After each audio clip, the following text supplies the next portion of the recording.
Let's we start our fourth unit, chemical kinetics.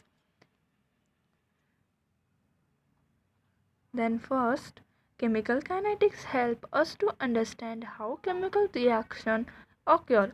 Chemistry, by its very nature, it's concerned with change. Substance with well-defined property are converted by chemical reaction into other substance with different properties. For any chemical reaction, chemists try to find out a the feasibility of chemical reaction, which can be predicted by thermodynamics. As you know that reaction with delta G is greater than less than 0 at a constant temperature and pressure is feasible. B. Extent to which a reaction will produced can be determined from chemical equilibrium. C. Speed of reaction, that is time taken by a reaction to reach equilibrium. Along with feasibility and extent, it is equally important to know the rate and the factor controlling the rate of chemical reaction for its complete understanding. For example, which parameters determine as to how rapidly food gets spoiled, how to design a rapidly set material for dental filling, or what control the rate at which fuel burn in the auto engine. All these questions can be answered by the branch of chemistry which deals with the study of reaction rate and their mechanics, called chemical kinetics. The word kinetics is derived from the Greek word kinesis, meaning movement. Thermodynamics tells only about the feasibility of reaction, whereas chemical kinetics tell about the rate of reaction. For example, thermodynamics data indicate that diamond shall convert to graphite, but in reality the conversion rate is so slow that the change is not perceptible at all. Therefore, most people think that diamond is forever. Kinetic study not stop to 1 minute. Sorry. Then 4 point. How it is difficult to understand which are the main topic. I'm so confused. Okay, continue. That diamond is forever. Sorry.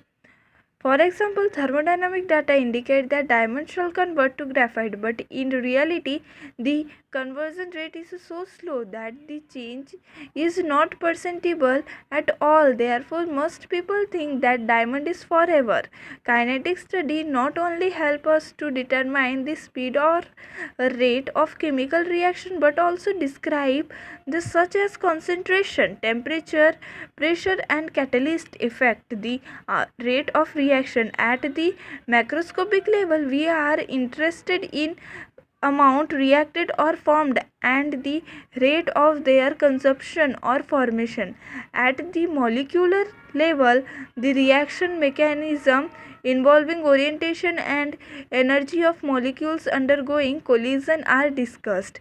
In this unit, we shall dealing with the average and instantaneous rate of reaction and the factor affecting this. Some elementary ideas about the collision theory of reaction rate are also give. However, in order to understand all these, let us first learn about the reaction rate.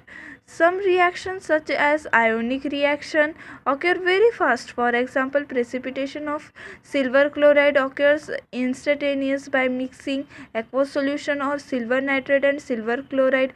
On the other hand, the presence of the air and moisture, also there are reaction like inverse uh, inverse the sugar cane and hydrolyze to hydrolyze of starch, which produce with a moderate speed. Can you think of more example? Sorry, can you think of more example from each categories, you must be knowing that speed of the automobile is expressed in term of change in the position or distance covered by it in a certain period of time. Similarly, the speed of a reaction or the rate of reaction can be defined as the change in a concentration of a reactant or product in unit time.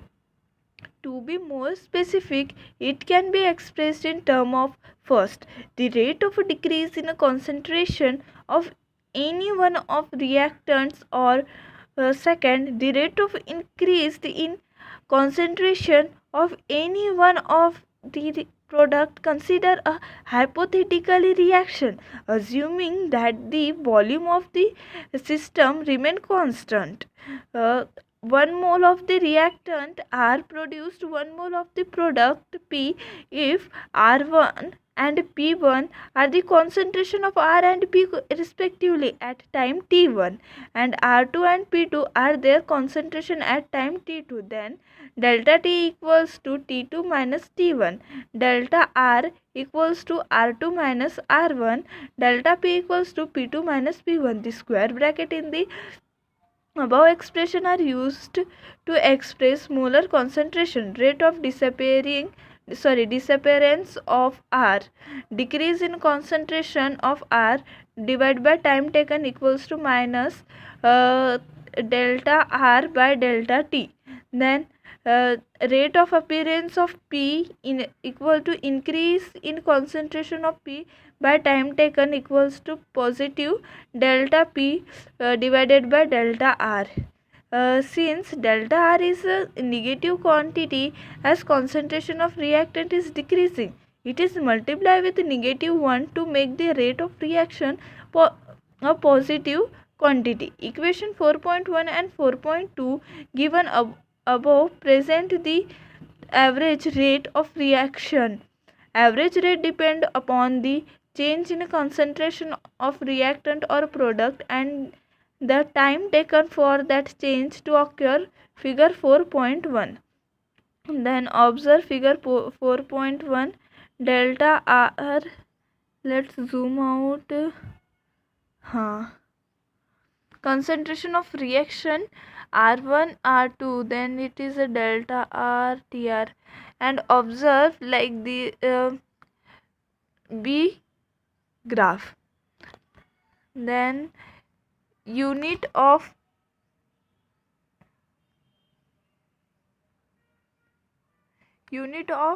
rate of reaction. From equation 4.1 and 4.2, it is clear that unit of rate are concentration per time. For example, if concentration is in a mole per liter and time is in a second, then the unit will be mole per liter second. However, in a gas reaction, when the concentration of gas is expressed in a term of their partial pressure, then the unit of the rate equation will be atom per second. Then example, this is an example.